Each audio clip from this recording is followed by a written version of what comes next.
Hello there, everyone. So I just came on staff in May, actually. So this is my first time ever preaching on a Sunday morning, actually. So you guys, congratulations.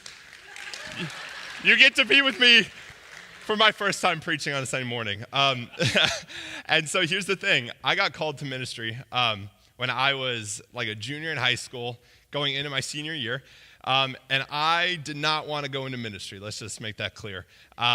I watched my parents my entire life kind of struggle, and not struggle necessarily in a bad way, but sometimes it was kind of rough.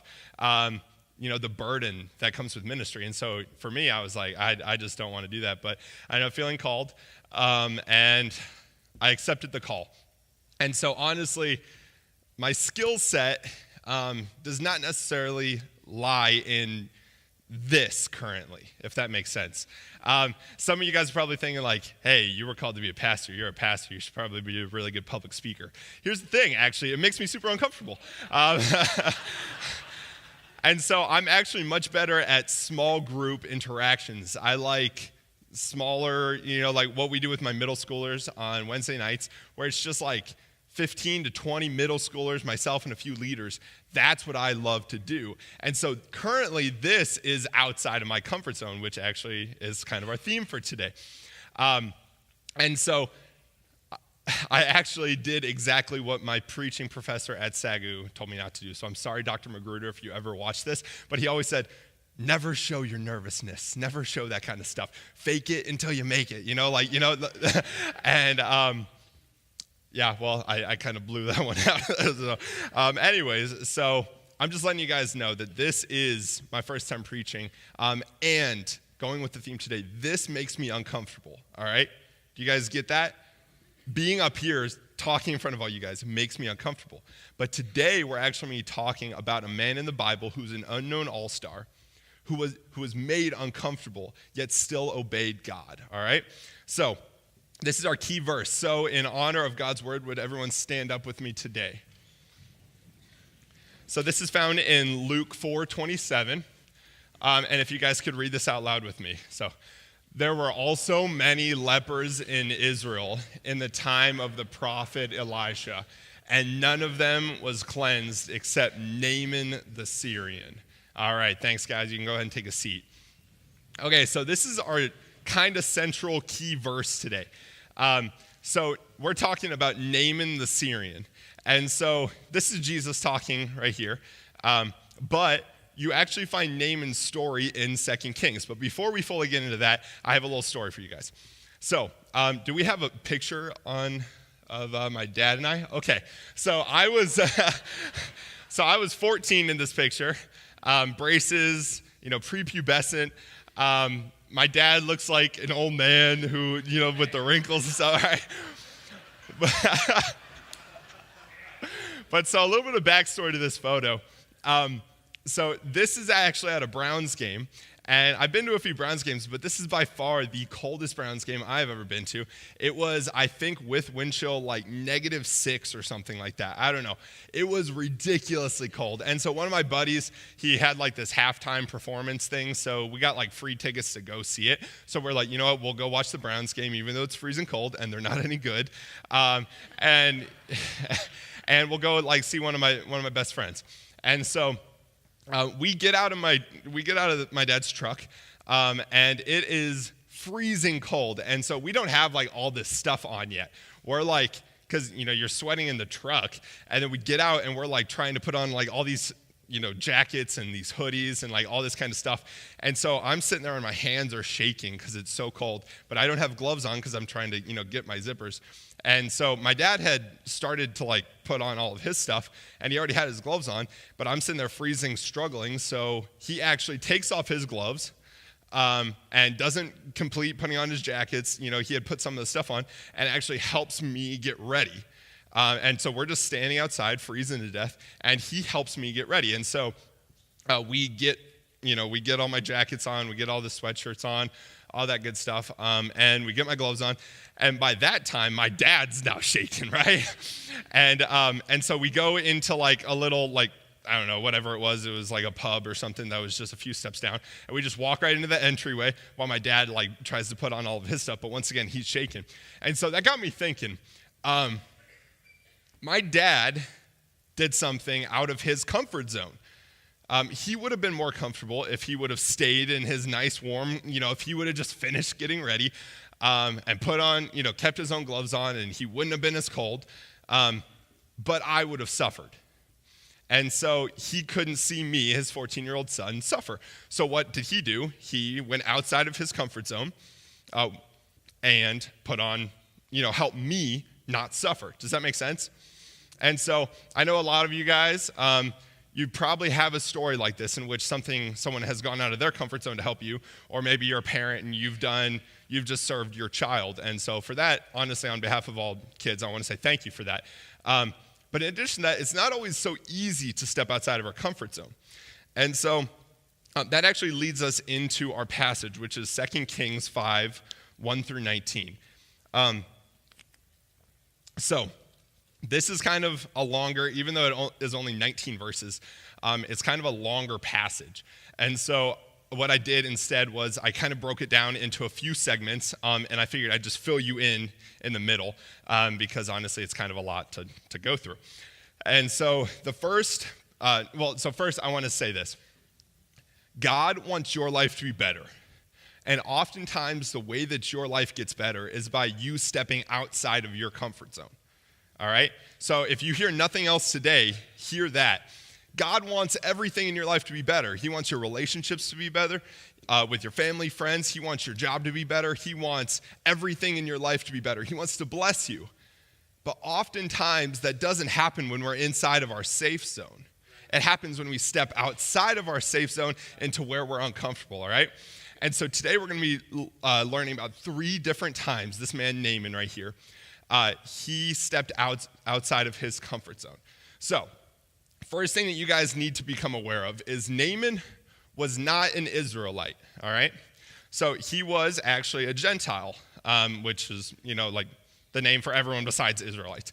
And so Naaman, the commander of the army of the king of Syria, was a great man with his master and in high favor, okay? So get this through your head.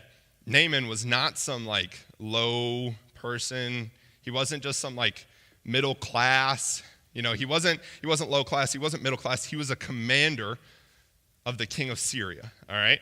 So this guy had power. Not only that, but he was a great man with his master and in high favor, all right? So not only is he a higher up person, but he also is in great favor. He also is a great man, and he's known and well-liked by his king and the people around him, right? And so the Lord had given him victory to Syria, and he was a mighty man of valor, but he was a leper.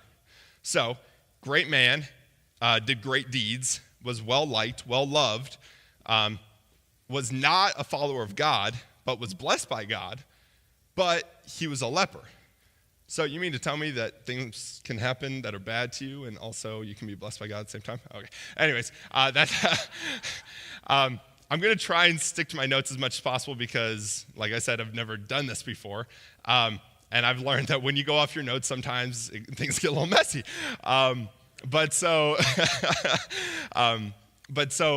Eventually, occasionally I might go off like that was going off, or like I'm going off right now. Okay, so here's the thing. You all kind of understand who Naaman is, right? Right? Yeah? Okay. So, great man. He's a commander of the king of Syria, all right? So, here we're going to find out a little bit more about the first time that Naaman had to step outside of his comfort zone, all right? So, this is 2 Kings 5, 2 through 3, all right? Do we have can you just flip to the next passage? Okay, so, now, the Syrians in one of their raids, I'm just going to fill you in, we won't necessarily read through all this, but they had carried off a little Israelite girl. And so she basically became a servant to Naaman's wife in his household. And so she said to her mistress, would that my Lord were with the prophet who is in Samaria. He would cure him of his leprosy. So next slide. So Naaman went in and told his Lord, hey, can I go to Syria, essentially. And so the first thing I want to get across to you guys is that Naaman, once again, he was a powerful general, right? He was someone who probably didn't, he probably had a few people above him that he had to listen to. But I mean, even in this day, he may not even necessarily had to listen to his wife. And the men in this house were like, yeah, you have to listen to your wife. But he was a commander. So the people that he didn't need to listen to, he actually listened to in this verse. That's outside of the comfort zone of a man who is in his power, right? So the first person that he listens to is a servant girl who was taken from her home as a slave/servant. So imagine that. Imagine this girl is taken, and for all he knows, this could be sabotage. The prophet in Samaria could actually just be a nickname for a crazy assassin, and she could just murder. I don't know. There's a million different possibilities. But so he trusted this little servant girl, which is outside of his comfort zone. In addition to that, he also trusted his wife, who worked for, the servant girl worked for. But so he steps out and goes to his king and asks if he can, get some treasures, essentially, some gold and silver and some clothes and that kind of stuff to take in order to kind of bribe, the prophet to help them out, right? And so he listens to a little servant girl. And some of you guys may not think that this is kind of a big point, all right? But I'm going to go ahead and tell you that some of the most insightful people are the people that we see below us. If you're a boss, sometimes your most insightful people are your minimum wage employees. Or honestly, I've learned so many different things from my middle schoolers who are sitting here. My middle schoolers are some of the most insightful people that I've ever met. I have a few of them that ask the most ridiculous questions, but it gets your mind thinking. They ask so many what ifs, and I'm always like, guys, let's try and keep the what ifs down to a minimum here.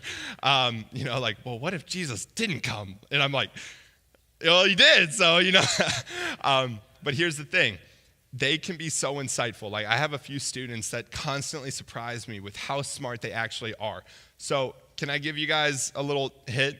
Don't underestimate the knowledge of kids and middle schoolers and the people that you see below you. And you may not think, you may be thinking I don't really do that. I always listen to my 4-year-old when they babble. Sometimes you just get a little kid that just walks up, and I'm like, oh, really? That's cool. That's so much fun. But it's just gibberish coming out. But anyways, there's a big difference between listening and hearing. Hearing is just when it's flowing in, you're just like, yeah, okay. Listening is when you actually pay attention and care for the person that's saying something. And so Naaman here didn't just hear his servant girl. He actually listened to the servant girl, all right? So that leads me to the second time in which Naaman had to step out of his comfort zone. So we're going to skip a little bit. And so this is 2 Kings 5, 10 through 14 is where we're now moving to.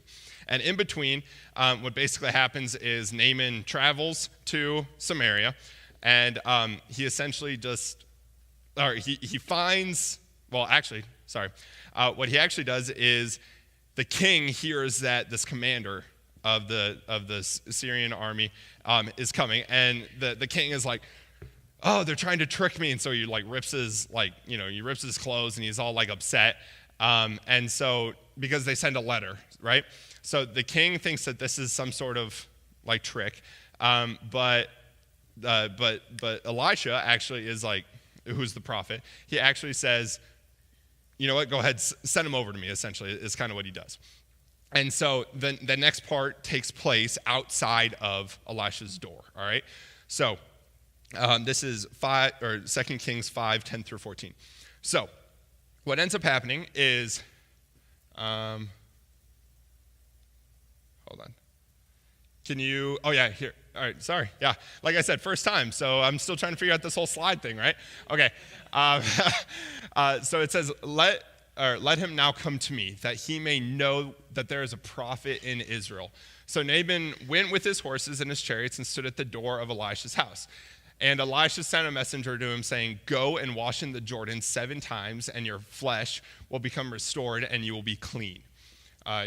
Next slide. But Naaman was angry and went away saying, behold, I thought that he would surely come out to me and stand and call upon the name of the Lord his God and wave his hands over me and place them on me and cure the leper. Are not Abna and I don't even know how to say that, Pharpar, I don't know, whatever, the rivers of Damascus better than all the waters of Israel? So here's the second time that he has to step out of his comfort zone. Before I get into what the response is, think about this.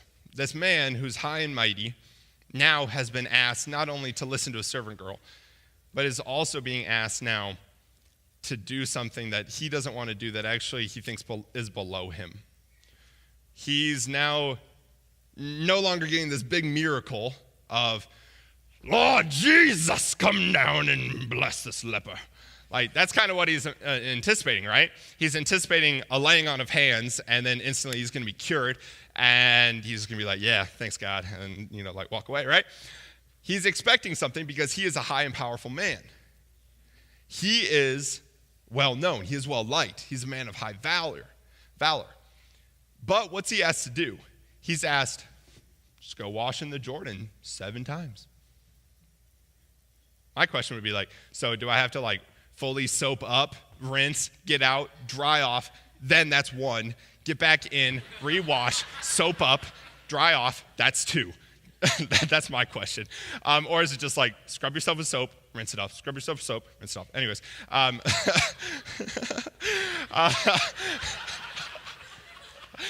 don't know.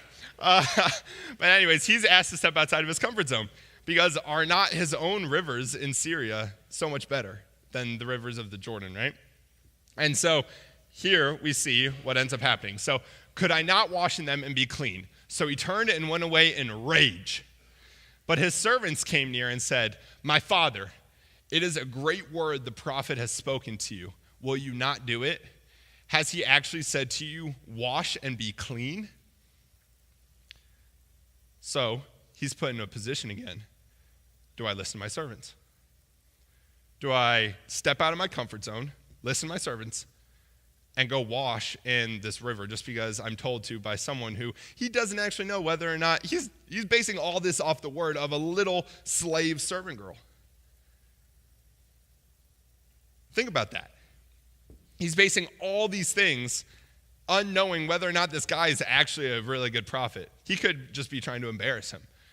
So he's stepping out of his comfort zone again. And so then he went down and dipped himself 7 times in the Jordan, according to the word of the man of God. And his flesh was restored like the flesh of a little child, and he was clean. Then he returned to the man of God, he and all of his company, and he came and stood before him. So in 1986, 2 ships collided in the Black Sea in the coast of Russia. So some of you guys may have heard this before, but I love this story. Well, okay, love this story. It's kind of weird after this next sentence. Hundreds of passengers died when it's weird to me to say I love the story, but it has a really good point to it. So 1986, 2 ships collide in Russia, right? Hundreds of passengers died, and when they investigated the crash, they found that it wasn't because of radar, it wasn't because of a fog, it wasn't because of a ship malfunction of some sort. It was because of human stubbornness that the 2 ships collided. The 2 captains knew that they were on a collision course, yet they were both too stupid and too stubborn to back off. Thinking that the other ship's captain would give way for the ship to go straight, they ended up just colliding. And it wasn't just the failure of those 2 captains. It wasn't just death for them. It was death for hundreds of people. Too stubborn to give way to the other. That is the worst game of chicken I have ever heard of in my entire life. it's not just your own life that you're risking hundreds of other lives. And so here's the thing. Naaman could have been stubborn. He could have said, no, I am worth more than just a dip in these nasty rivers. I'm going to go home. And you'll find out later that this impact was not, or that the story does not just have an impact on Naaman and a few of his people, but it actually has an impact for who knows how many thousands, tens of thousands. And so isn't that kind of crazy to think about that if he would have been stubborn, his story would not have been told here, but tens of thousands, maybe hundreds of thousands of people may never have heard his story. And so, however, Naaman, he was a good man, and so he actually listened, once again, to his servants, and he actually listened to this prophet, right? And so he ends up deciding that this guy's going to be the real deal, does the dip, I don't know. He bathes in the Jordan and ends up being cleansed, right? So then he goes to Elisha in order to thank him, right? And so this is kind of where we're getting to the third time in which he has to step outside of his comfort zone. And this is whether or not he needs to continue to obey God. So God's already blessed him, right? He's already pulled through for this man. But it's pretty easy, and I know we've all done it. You walk away when something happens, like when God blesses you, and then you just say, thanks, God, and you just turn and walk away. I know that there are a ton of times in my life in which I've probably forgotten how faithful God has been. And I'm not saying that we're all terrible people. I mean, we are, but I'm not saying that we're all terrible people because we've walked away from God after he's blessed us.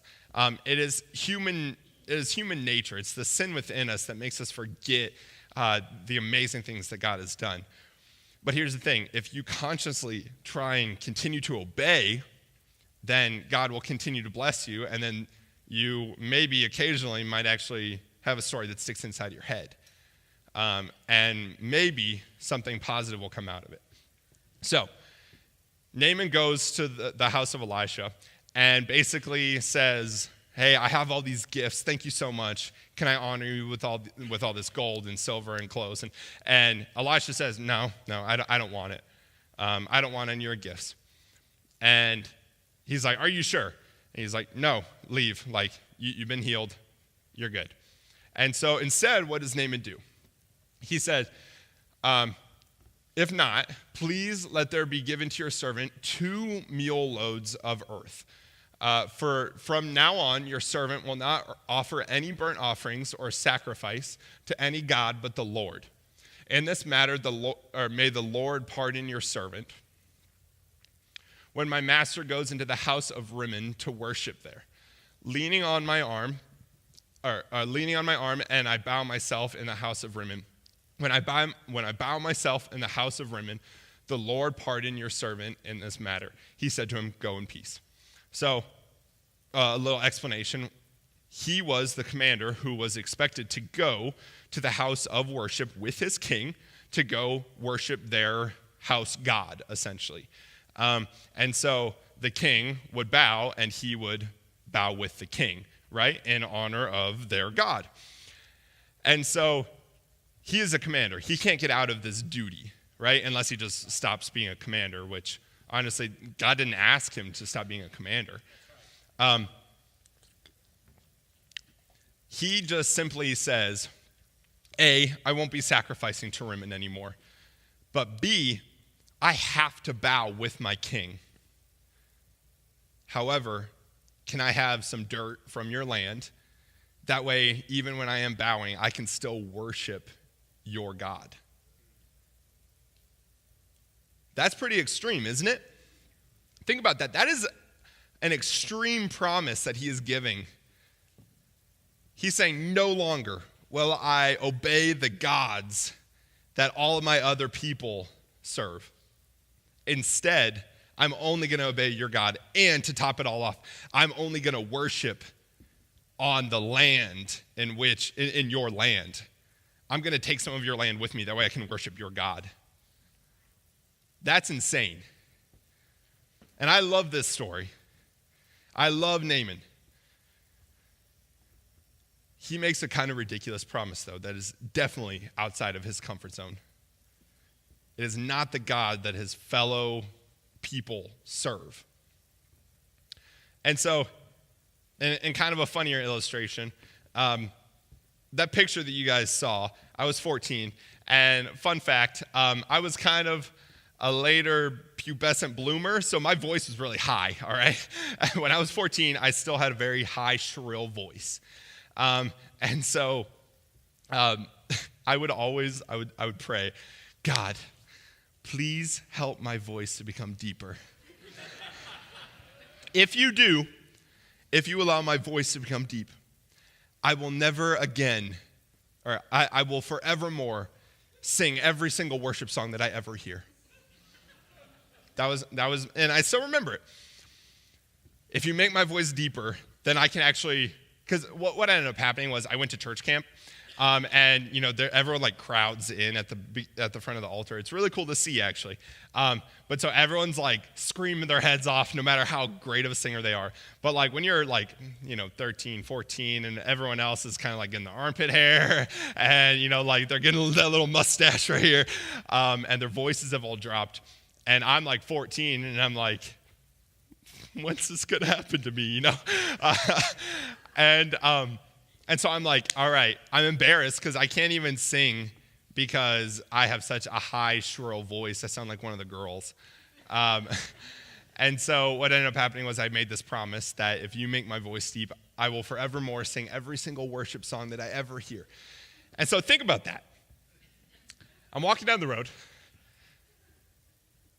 and then all of a sudden, let's say I'm even like listening to music or something like that, and some Christian drives by, and their windows are rolled down, and you hear, "Oh, come to the altar," and I'm just walking, and I'm like listening to my song, and then the Father's arms are open. Like, imagine that forgiveness. Like I don't actually sing like that, but that's like, I don't know. Sometimes I do. But anyways, my sister one time, side note, sorry, this is off track. I said I wouldn't do it, but one time this girl walked up to my sister, my older sister, and said, "So Rachel, do you sing?" And Rachel said, "Yeah, like a dying hippopotamus." And honestly, I think it just runs in the family.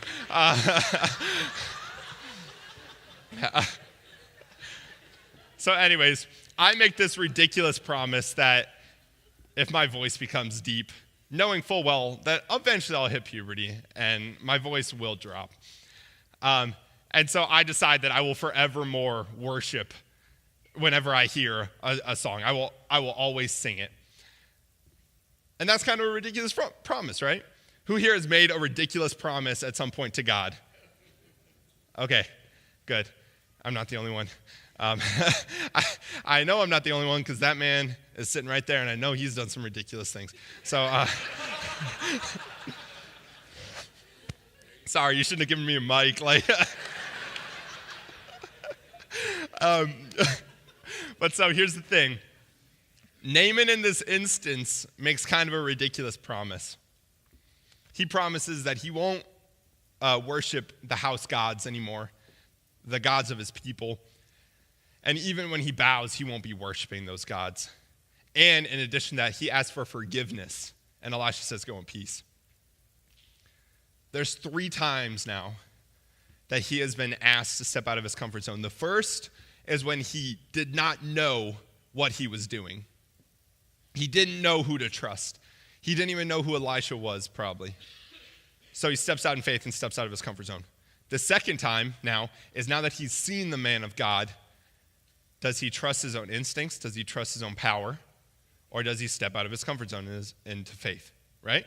So that's twice now. But the third is one of the most crucial. The third time is now, do I continue for the rest of my life to step out of my comfort zone? Do I continue to step out of my comfort zone and into faith? Or do I just go back and say, "Thank you, God, for blessing me and healing me," and just move on with your life? And so this is why I love Naaman.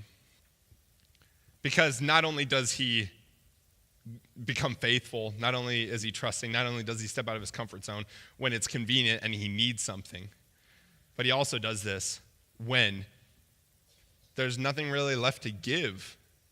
In his mind, he's already been cured. Now he's just making it a point in his head to say, I will continue to serve the God who blessed and made me better. And that's really important. And so, now that I've showed you those 3 times, I want to go back into the Luke passage. And so it's Luke 4:27. Okay, so once again, I'll read it.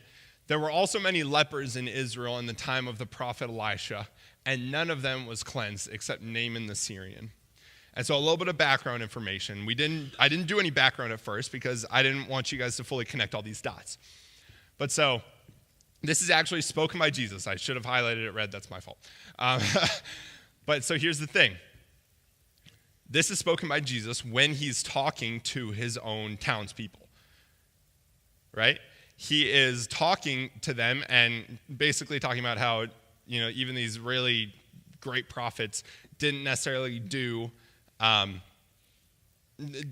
like miracles and stuff, always with the Israelites, if that makes sense. And so before he mentions Elijah and how a widow, like he helps out a widow. But so here he's talking about there were many lepers in Israel. And he's talking to Israelites here. He's talking to his own people.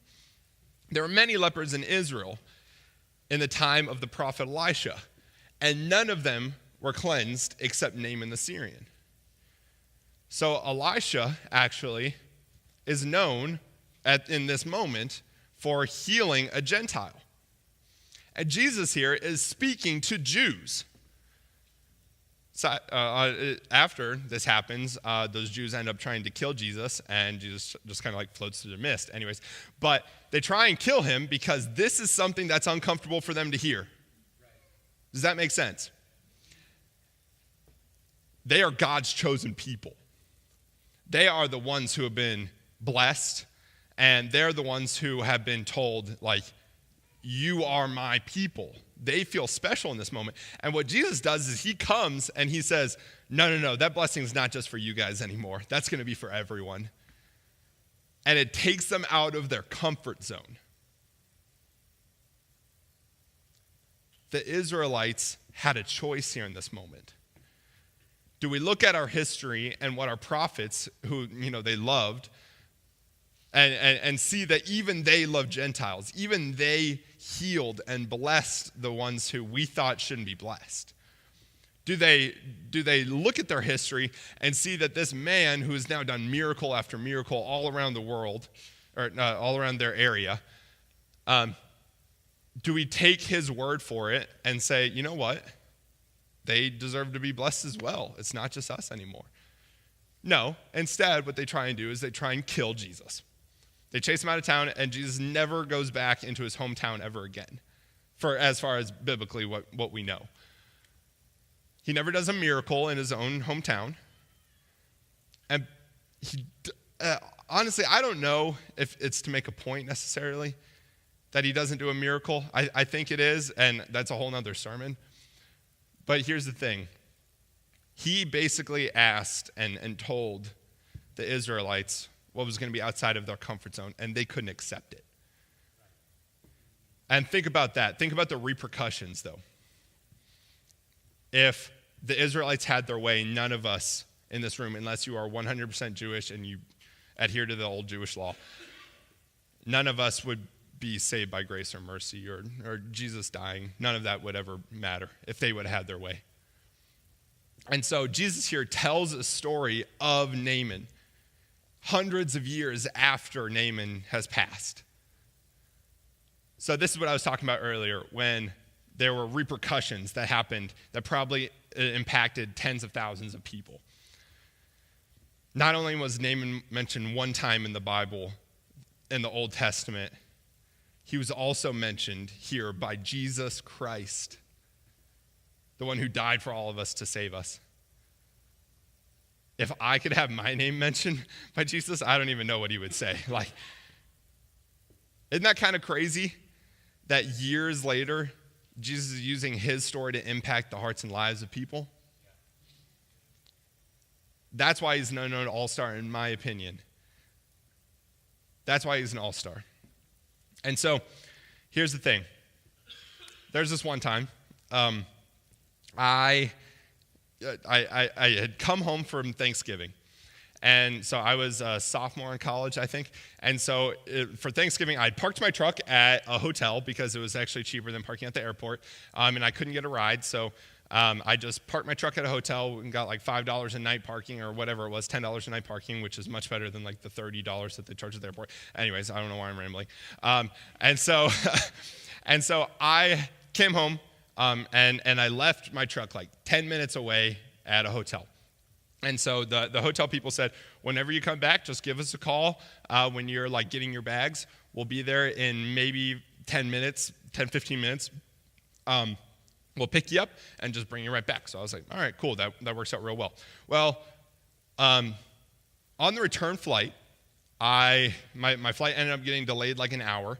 And it was already a late night flight. And so idiotically, as a sophomore, I scheduled all 8 a.m.s, which I know for like us working people, like 8 a.m. doesn't really seem like that bad. Like I'm able to do 8 a.m. like work schedule a whole lot better than I was in college for some reason. I don't know why. Or like waking up at like 6:30 for high school. Like I was able to do that better than at college for some reason. Like I don't know why, but like there was not a single college student that's like, yeah, 8 a.m. unless they have like practice or something. Anyways, but here's the thing. I had an 8 a.m. the next morning.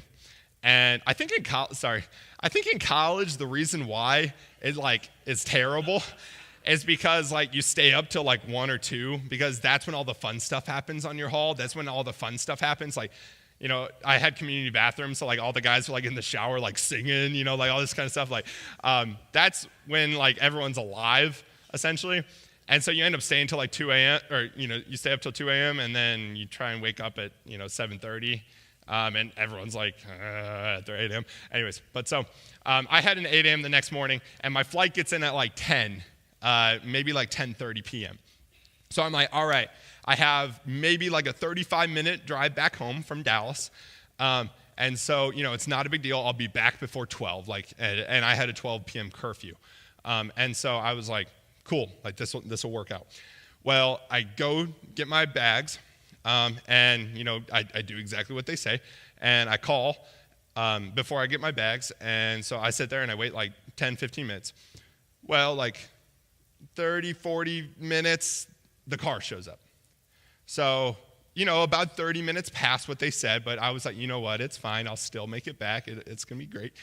And so then I get in the vehicle, and I call it cheap of me, but I always just load my own bags into the back. That way I don't feel as necessary to like give a big tip, if that makes sense. I'm sorry. Like I'll still give like $1 or $2, just like thanks for dropping me off. But like I loaded my own bags and I took them off. So like you really didn't do anything besides drive me. I'm sorry. I grew up a little cheaper. Okay. I grew up cheap, and I'm still cheap. You can ask my wife. And so I do this, and I load my own bags. And one thing that I hadn't mentioned yet up until this point is for a very specific reason. It's my birthday is November 14th. So Thanksgiving happens about a week like week and a half after or whatever. And so for my birthday, I had a nice lady walk up to me and I hadn't seen this lady in a few years, actually. And she just walked up and said, "Hi, Matt, happy birthday." Like, I didn't even know that she still remembered my birthday. She was always there when I was younger. And she ended up just giving me, like, $20. Just handing me a $20 bill and then saying, like, "God bless," and then walked away. So if you know this lady, she's a very giving lady. But for me, that's, like, a totally unexpected gift of $20. I will take all the $20. Like, I love it. All right? Like I said, I'm cheap. All right? And so my friends actually always made this joke about how I should start up a financial peace university for like college students because I'm like, I don't know. essentially, I like to save money, all right? I like to know what I need, and I spend money on what I need typically. And if I am going to splurge, I do it with friends. Like, I don't really buy things. But so anyways, $20 to me, who I didn't earn that much money. I only worked a few hours a week because I had other stuff going on. $20 to me was like, oh yeah, I can make this. I'm already planning out like every single dollar. Like, I know exactly like what to do. And so for someone who doesn't make a lot of money in a week as a college student, like $20 is a huge blessing. And so I have this 20 inside my wallet, and I'm like, yes, let's go. So back to the car. So I'm in this car for like over an hour and a half. It's supposed to be a 10-minute drive back to my hotel. I've already waited over 30 minutes, probably like 45 minutes for the shuttle to come. I called the hotel like 3 times or whatever. They said, yeah, they're on their way. But so I wait inside this car as we go to every single like terminal. And Dallas is a big airport. And so I knew that like we would probably have to stop. But what I didn't know is that we would stop for like 5 minutes at every single terminal just waiting for people. And so I ended up spending an hour and a half sitting in the back of this van after already waiting 45 minutes. So that's 2 hours and 15 minutes that I've currently wasted. So then we finally get out of the terminal. I'm like, all right, awesome. We have like 3-4 people in the car. I was the first picked up, so it makes sense like for me to like be the first dropped off. No. I was the last person dropped off, and that was another 30 to 40 minutes. So now I'm almost at 3 hours of sitting and waiting to go home. And as we're finally pulling up to the hotel, I am livid, all right? It's like curfew's about to basically like end, and I haven't even gotten in my truck to drive back. I am livid. And so I'm sitting there, I'm like, I don't have kind words for this man. And I look up and I just see him sitting there. And I'm like, you know what? I'm not even going to give him $2 that I was going to give him originally. You know, I've waited long enough. I'm sick and tired of this. And right then, there's very few times in my life that I feel God really speak to me. And God says, give him the 20. And I said, no. And God said, you're going to give him the 20. And I said, this is my money. It was a gift to me. He has made me wait long enough. I don't like this man. I don't even want to say thanks. I just want to grab my bag and leave. And he says, what would Miss Pickett want you to do? And Miss Pickett's the lady who gave me the $20, who's a very giving, loving woman. And I'm like, she'd probably want me to give the 20, but I'm still not giving it. Right? And then after about, I don't know, probably a minute or two of me sitting there saying, no. Then God says, why is the $20 so important to you? It's only $20. You were blessed with it. It was unexpected money. You weren't expecting to get it. It was a blessing to you. And I'm like, well, this guy could be an alcoholic and a druggie for all that I know. And he's like, why is the $20 so important to you? Why in your heart can you not let go of this 20? And I'm like, crap. You make a logical reasoning in which I need to step out of my comfort zone and give the money that I don't want to give.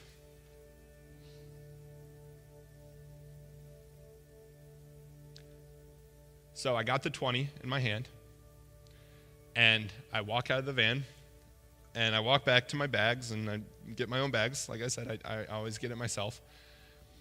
And I look up at this man, and I give him a handshake. I have the 20 in my hand, just like Miss Pickett did to me. And I say, God bless you. Jesus loves you. And then I turn, and I walk away. It's $20, people. I was vehemently arguing with God over $20. And I don't know whether or not that man benefited from that $20. Maybe he was just like, cool, nice tip. But I think something more impactful happened in that moment. My heart got changed. Whether or not that 20 had a big difference on him, my life got changed because God said, why is this money so important to you? So I had to step out of my own comfort zone and give money that I didn't want to give to a person I didn't want to be nice to.